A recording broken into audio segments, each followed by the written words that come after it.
Insecure is back. Yes, Insecure is back. Season 2, episode 1. Let's get into this review. The first episode of season 2 of Insecure did not disappoint at all. Man, the only thing disappointing about Insecure is that it's not an hour. It needs to be at least an hour long. Issa is clearly still missing Lawrence. She clearly wants him back. She's going on all of these dates with these dudes that she cares nothing about. I think with the first dude, it was like she was talking to Lawrence, and then it's like, no, that's not Lawrence. You're just wishing it was Lawrence. And then she breaks out in her rap that basically says, I'm not interested in you. I'm probably going to fuck this up if it was anything worth having in the first place. Her little corny rap, which I love. And so we get through all of that. We see her talking with Molly in this episode about her feelings with Lawrence. And, Molly tells her, that the guys, when you break up, they always try to come back when they see that you're doing really, really well, which gives Issa the idea for the party, but we'll get to that. Let's talk a little bit more about Molly. So in this episode, we see that Molly is getting counseling, sort of. No, not really. She is attempting some type of therapy because she goes to the therapist, but she doesn't really open up. She doesn't answer any questions. She talks a little bit about work. Everything's good. I'm fine. Okay. And so when the therapist says, well, maybe I should let you just help me and answer some of my questions or whatever, I appreciate that. And so the therapist says, like, well, I'll tell you what, when you're ready to open up, we'll do this again. So when Molly and Issa hook up, Molly is she's really not feeling the therapy thing. She's clearly been through several therapists, and she's just happy that this particular therapist is black because she felt like the other therapists could not relate to her experience. And so, yeah. And so then we get, but before I leave Molly, let me talk about this part too. So Molly, when she's at work, Molly's a lawyer, as we all know, and obviously a very good lawyer, very good job. You could tell she's a really, really top level, probably professional in her field.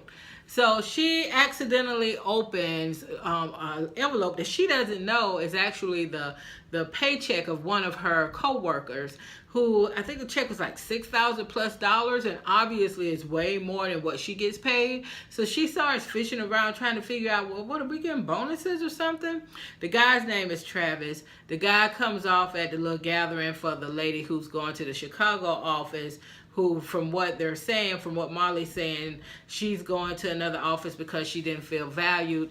This guy, Travis, who has the inflated income, comes off as a jerk, comes off like what you often see in the workplace. Someone of the privileged class, meaning male and Caucasian, getting paid way more than someone else, not doing half the work probably. Molly's probably working 10 times harder than this dude, and he's getting paid this amount of money, and yeah, she's feeling some kind of way about that. So then let's go back to now where Issa's having this party. So Issa has this party, her whole scheme with the party, right? I think she thought of it when Molly said that about, when the guy sees that you're doing well, it makes him want you. But when she went to her mailbox and had a jury duty notice for Lawrence, that's when she broke out into the song like, you better get this mail or you're gonna go to jail. So she sees that as, and I know I just messed up that song, but she sees this as, you're going to have to come over now. You're going to have to talk to me because you've got to pick up this notice. So she calls him for him to come over to pick up the notice, and he doesn't come. And she's disappointed, and we see that Lawrence, instead of him coming to pick up the notice, because he said he was going to come over and pick up the notice, he's actually out on a date with Tasha, who is his weekend thing.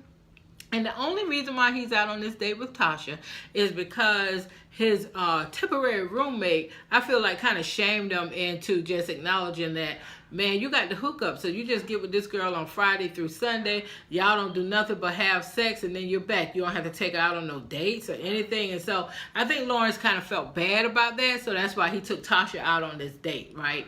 So, you know, and in this episode, oh my gosh, let's see. We had, how many sex scenes did we have with Lawrence? Well, we know the one that ended it all, but, you know, so he's having sex again with Tasha, and like, oh my goodness, y'all. I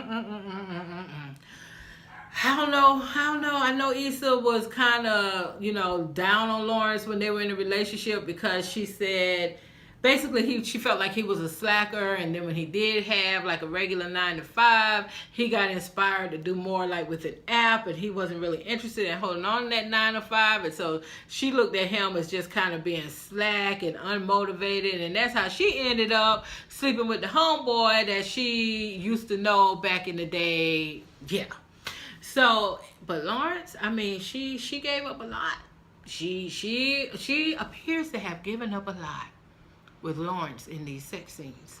So anyway, he doesn't come when she expects him to. So she calls her girls, and she talks about and when she expected him to come was during this wind down party, right? Where she invited all her friends. They were supposed to bring a +1. They were supposed to bring like bottles of wine. They were just going to hang out and kind of socialize. And that's when she invited Lawrence to come over then, because, you know, he would come over. He would see that she's not stressed out. She's not worried about anything. She's partying. It's like, hey, come on. That's what she was hoping for. Didn't happen because, like I said, Lawrence is out on a date with Tasha. His weekend thing that he's trying not to feel guilty about. Okay, so they ended, the party though was very, very funny. Out of Issa's friends, Kelly is my favorite by far.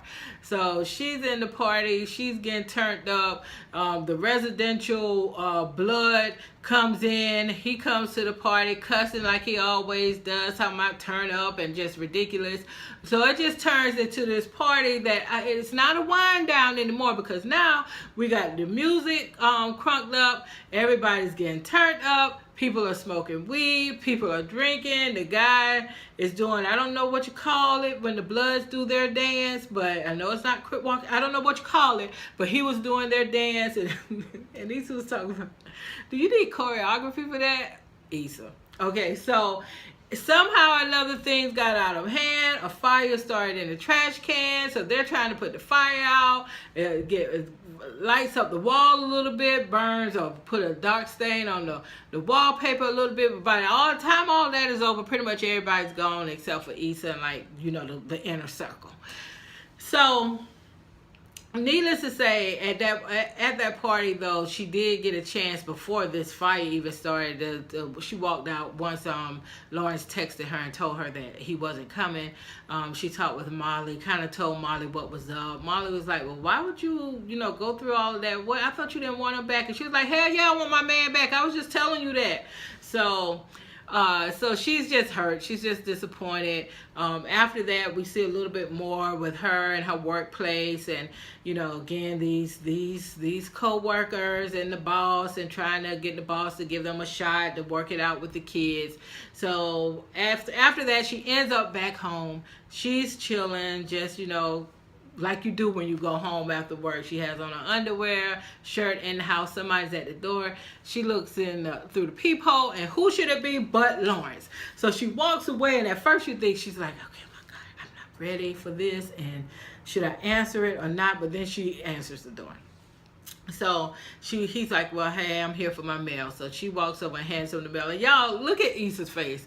Issa is doing the most. Now, I watched Issa when she was doing the awkward black girl, or was it just awkward girl? I think it was awkward black girl. But anyway, when she was doing the YouTube series, I watched that series.